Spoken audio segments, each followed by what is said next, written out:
ఈరోజు దేవుని వాక్యము కీర్తన 83:18.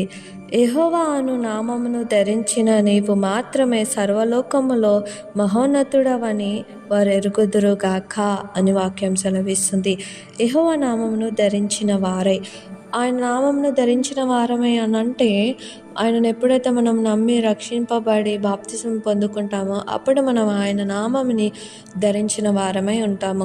మరి ఆయన నామమును ధరించిన వారంట ఈ సర్వలోకము అనంటే ఈ లోకం అంతటా వారు మహోన్నతుడు అంటే గొప్పవారు అయి ఉంటారు అని వాక్యం సెలవిస్తుంది.